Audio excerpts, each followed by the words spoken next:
kita semua kan pasti khawatir ya soal keamanan digital. Tapi gimana kalau ternyata celah keamanan terbesar itu bukan di kode komputer atau firewall yang canggih, tapi justru ada di dalam diri kita sendiri? Yuk kita bedah bareng-bareng rahasia kejahatan siber. Nah, kutipan ini benar-benar jadi inti dari semua yang akan kita bahas. Lubang terbesar bukan di kodenya, tapi di manusia yang menjalankannya. Teknologi itu bisa terus diperkuat, diupdate, tapi manusianya, itulah yang kita sebut bug manusia. Dan ini nih yang jadi fokus utama kita. Pertanyaan ini mungkin kedengerannya agak nyeremin ya, tapi penting banget buat kita renungkan. Mari kita telusuri lebih dalam. Kenapa jawaban atas ancaman digital terbesar itu seringkali, ya, diri kita sendiri. Oke, kita masuk ke bagian pertama. Kita akan fokus ke mata rantai terlemah yang sering banget dilupain dalam keamanan cyber, yaitu faktor manusianya. Jadi, cybercrime atau kejahatan siber itu apa sih sebenarnya? Gampangnya gini, ini adalah kejahatan apapun yang pakai teknologi sebagai senjatanya. Dan yang bikin ini bahaya banget adalah jangkauannya itu global, tanpa batas. Bayangin aja, orang di satu benua bisa menyerang target di benua lain, modalnya cuma koneksi internet. Nah, ini dia triknya para penjahat siber zaman sekarang. Mereka tuh nggak cuma jago ngoding, tapi juga udah kayak psikolog ulung. Mereka sadar betul, lebih gampang ngehack emosi kita daripada susah-susah ngebobol firewall. Rasa takut kita, rasa penasaran, bahkan rasa percaya kita, semua itu dimanfaatkan buat ngebuka pintu keamanan dari dalam.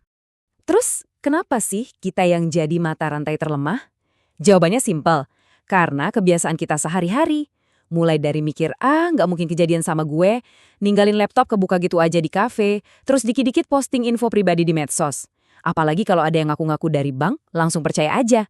Dan yang paling sering nih, godaan buat ngeklik yang gratis-gratisan. Ini semua tuh ibarat ngasih undangan terbuka buat para penjahat siber. Oke, sekarang kita udah tahu nih kenapa kita jadi target. Sekarang yuk kita intip alat apa aja yang mereka pakai buat manfaatin kelemahan-kelemahan kita tadi. Kita mulai dari payung besarnya dulu ya. Malware. Ini singkatan dari malicious software atau gampangnya software jahat. Anggap aja ini kayak kategori umum, misalnya kendaraan.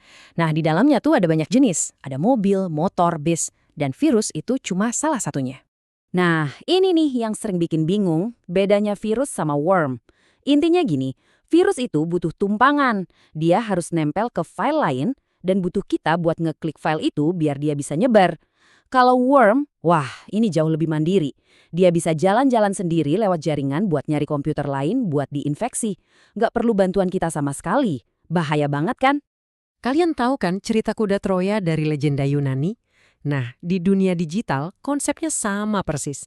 Si Trojan ini nyamar jadi sesuatu yang kita mau, kayak game gratis atau aplikasi keren. Tapi pas kita buka pintu dan masukin ke sistem kita, di dalamnya, boom. Ada kode jahat yang siap ngebuka pintu belakang buat para hacker. Dan ini dia, ancaman yang mungkin paling ditakutin sekarang, ransomware. Ini benar-benar kayak penyanderaan digital. Semua file penting kalian, foto, dokumen kerja, semuanya dikunci rapat-rapat. Satu-satunya cara buat ngebukanya lagi, ya bayar uang tebusan ke penjahatnya. Oke, senjatanya udah kita bahas, tapi gimana sama aturan mainnya? Di bagian ini kita bakal lihat gimana hukum berusaha ngejar kode dan nunjukin kalau setiap aksi di dunia digital itu ada konsekuensi nyatanya. Di Indonesia, polisi lalu lintas dunia maya itu ya undang-undang ITE. Aturan ini ada buat mastiin kebebasan di dunia maya itu nggak kebablasan dan ngerugiin orang lain. Ini semacam pagar hukum yang wajib kita tahu. Dan jangan salah, konsekuensinya ini serius banget. Ngehack sistem orang tanpa izin, ngubah-ngubah data, bikin sistem jadi down, sampai bikin web palsu buat nipu, semuanya ada pasalnya sendiri. Ancamannya, penjara bertahun-tahun plus denda yang jumlahnya bisa bikin pusing. Jadi ini beneran bukan main-main. Kita udah tahu kejahatannya, hukumnya juga udah. Tapi siapa sih sebenarnya para peretas ini?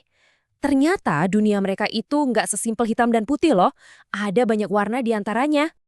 Kita mulai dari yang paling jelas, si penjahatnya.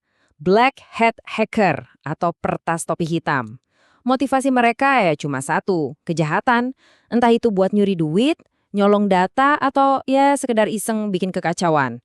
Mereka inilah musuh utamanya para penegak hukum siber. Di sisi seberangnya, kita punya para pahlawan White Hat Hacker atau peretas topi putih. Kerennya, mereka punya skill yang sama kayak Black Hat, tapi dipakainya buat kebaikan. Mereka secara legal dibayar sama perusahaan buat nyoba ngehack sistem mereka sendiri. Tujuannya, buat nemuin celah keamanan duluan sebelum ditemuin sama penjahatnya. Nah, terus ada area abu-abu. Disinilah para grey hat hacker atau peretas topi abu-abu bermain. Mereka ini ada di tengah-tengah. Mereka bisa aja ngehack sistem tanpa izin, tapi niatnya mungkin baik, misalnya buat ngasih tahu kalau sistem itu lemah. Cuma ya tetap aja tindakan mereka itu ilegal dan sering jadi perdebatan soal etika. Jadi, intinya apa sih yang ngebedain mereka bertiga? Kuncinya ada di dua hal, izin dan niat. Topi hitam jelas nggak punya izin dan niatnya jahat. Topi putih punya izin resmi dan niatnya melindungi. Nah, kalau topi abu-abu, niatnya mungkin ambigu, tapi yang pasti mereka bergerak tanpa izin.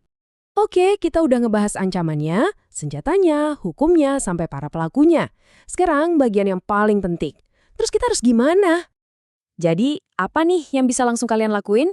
Gampang kok, mulai dari 3 langkah ini. Pertama, pertanyakan segalanya. Jangan gampang percaya sama email atau link aneh. Cek dulu kebenarannya. Kedua, perkuat pertahanan. Bikin password yang kuat, beda-beda, dan yang paling penting, aktifkan autentikasi 2 faktor atau 2FA. Ketiga, sadari jejak digital kalian.